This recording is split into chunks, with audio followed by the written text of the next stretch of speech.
Apologies for the long delay in getting this game preview out for Rutgers Penn State Tuesday night, 7 p.m. Peacock Network live at the Rack. Huge game for Rutgers. Had major technical difficulties. I recorded 2 episodes already, no audio. It's my service provider. They had a major issue and it's resolved. I think, hopefully, you're hearing me now. And wanted to just get a few things out before the game. I'm not going to make this super long. It's already lunchtime. But I wanted to get a few things out there. So obviously, Penn State playing the best basketball they have in a long time, or the best under Mike Rhoades so far. They obviously went to the second round a couple years ago, but they're off to the best start in 10 years, 8-1. Destroyed Purdue at home last week. Only won by 11, but they were up by as much as 20-something. Ace Baldwin dominated Braden Smith, held him to 6 points. Not a lot of great wins. Otherwise, did beat Virginia Tech by 22 on a neutral court. 1 loss on a neutral court to Clemson by 8 points. Clemson beat Kentucky at home. But Penn State is a better version of Ohio State. They play fast, crazy fast tempo, 25th nationally. Offensive efficiency off the charts. They shoot well from everywhere. They have multiple three-point shooters. Puff Johnson's gotten better from transfer from North Carolina. They have a 7-footer in Yannick Conan Niederhauser, 7-footer, 13-7. He's got a really high block rate as well. Zach Hicks is a standout three-point shooter for them, 26-53, 49.1%. But Puff's at 38%. You have Baldwin at 38%. They have multiple guys that can knock down treys. You also have Nick Kern, who's shooting 70% inside. This team as a whole is shooting inside 59.9%, 14th best nationally.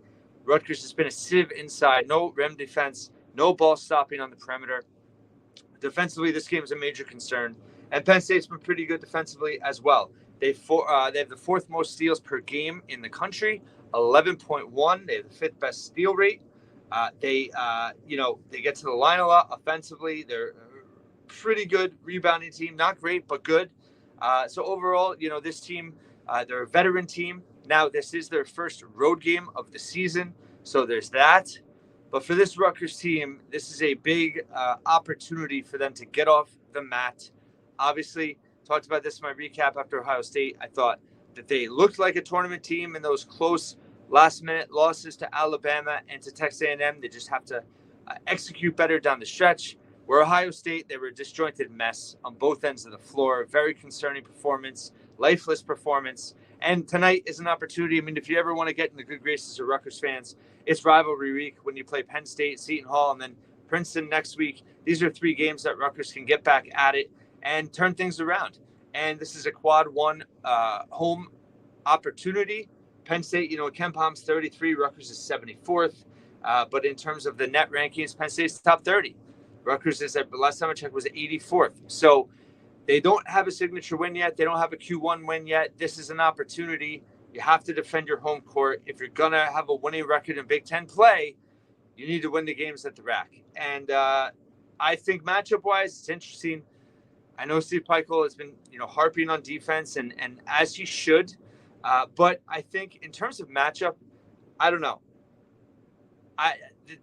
I think you got to run it tonight. You got to. This team, they're thinking too much, and we saw how they lacked cohesion on offense. It's become one-dimensional. It's Dylan try to drive, and if that doesn't work, Ace is going to take very hard contested shots. They're not running in transition. They're not spacing the floor. They're not sharing the basketball. They're not getting their three-point shooters involved. And what I think is key in this game is Rutgers getting into their offense out of their defense. They're not creating enough havoc defensively, and they're sitting back and they're getting shredded in the half court. So I would love to see personally Rutgers exert pressure, full court pressure, 3-court pressure, trapping. They have a lot of size on the perimeter. Penn State, Baldwin's just 6'1", he's speedy. How will they contain him? I would think Jay Will is going to go on him, but can you slow him down? Can you create?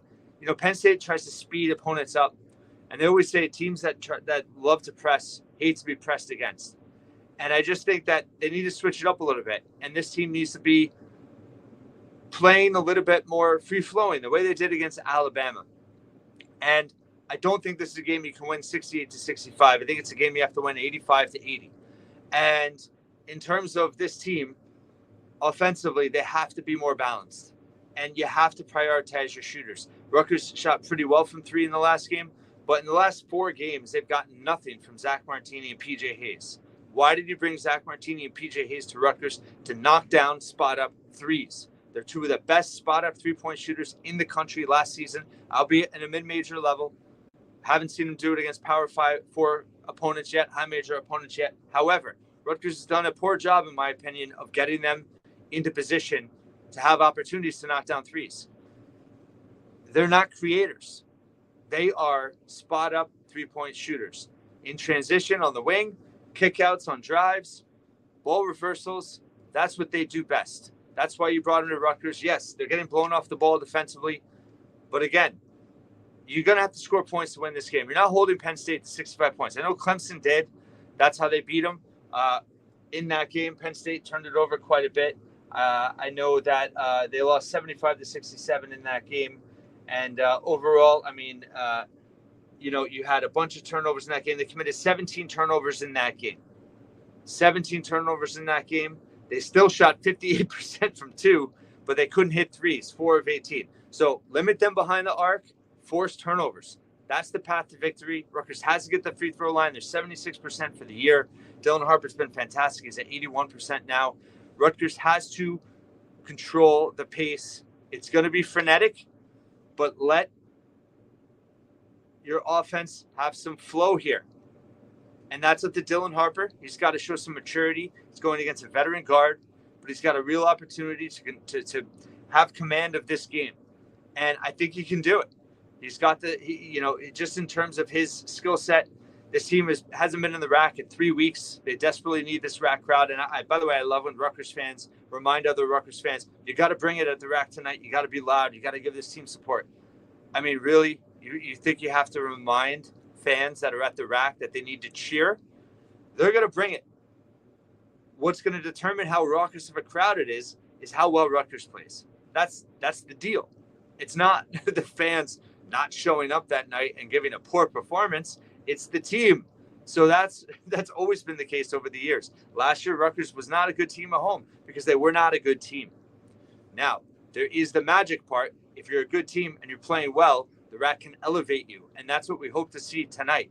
But Rutgers needs to start proving that they're a good team by beating other good teams. And it starts tonight. And I really think emphasizing three-point shooters, Hayes, Martini, also Acuff, you got to get some threes. You got to space the floor. That will open things up for Harper and Bailey. Bailey's got to attack the rim. I want to see Ace on the defensive end tonight. I think he could be a big factor. On the offensive end, they need to attack Niederheiser. They need to get him in foul trouble. He is prone to foul trouble. You get Niederheiser, the 7-footer, off the floor. Penn State's a different team. Bailey, I'd like to see him attack the rim more and stop settling for twos. This team as a whole shooting way too many twos. 24 twos against Ohio State, 19 threes. They shot 37 from 3. They were 5 of 14 at the rim.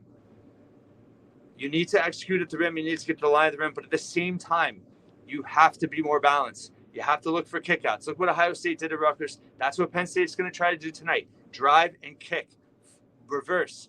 Find the open man. Knock down the open shot. Rutgers has to do more of that. You need shooters. I know fans were talking about Somerville and Boley on the floor at the same time. Personally, I don't see that because I think that just clogs up the lane, and you need guys to be able to get to the rim, and you don't want to draw attention, defenders in the rim. That's what teams are doing. They're double teaming Harper in the half court, and they're clogging the lane. You need to open it up, and you need to utilize your three-point shooters to get good high percentage looks. If it's a three within the flow of the offense, it's a good look, whether it goes in or not. I really believe in this team. It's been a rough stretch. As my good friend Dave White pointed out, Pikel's teams in the past, they've started slow in November. Obviously we know about Ron, Gio, and Caleb, and that team 3 years ago with those 3 bad losses in November. All the teams that have been successful at Rutgers and challenged or made the NCAA tournament have struggled a little bit up to this point. Now is the time Rutgers has a chance to really build some momentum here. You have Penn State at home tonight, would be a Q1 win. Then you have Seton Hall at home on Saturday. Then you're at Princeton and then Columbia. If you can win these next 4 games, you go in to resume Big Ten play 9-4, 1-1. You don't want to start 0-2. You want to have a signature win under your belt. Huge opportunity tonight. Peacock, 7 p.m. I think I summarized everything as succinctly as possible. I hope the audio recorded. I always appreciate everyone's support and wanting to hear what I have to say. And I just think this team, the Ohio State game made it seem like they're farther away than I think they actually are. I think that was a classic example of they had a week off and they were just in their heads. It's not, it's just there's too much information in their heads. They need to simplify. They need to go out and play passionate basketball. Play for each other. Do the little things and play with purpose. Don't stand around and wait to get the ball. We need more screens tonight. I'd like to see more, double two-man game with Ace and Dylan at the top. I'd like to see them be a little bit more, just more emotion in the half court, more screen setting, and just make it harder. Play smart. Don't make it easy on your opponent. Penn State's a smart team. They're a veteran team. This is going to be a very hard game. Rutgers needs to bring urgency. They need to play a complete game from the opening tip on. They have to value the basketball. Penn State's going to try to turn them over as much as possible. This could end up being another 15-point loss for Rutgers, but if they can close out on threes, if they can value the basketball, if they can attack the rim, get Niederhauser in foul trouble, if Dylan can outplay Ace, I think they can win this game. And Jeremiah Williams, big part of this, needs to have a big game. Really showed up in Vegas, did not have a good game against Ohio State. Needs to be that third wheel, needs to be able to attack, needs to show leadership on the floor, needs to have a really good defensive game. Everyone that comes in off the bench needs to be ready to go from the get-go. See what happens. Check back after the game. I'll be back with a rapid reaction. Thanks so much for listening and watching once again here at the Scarlet Faithful podcast.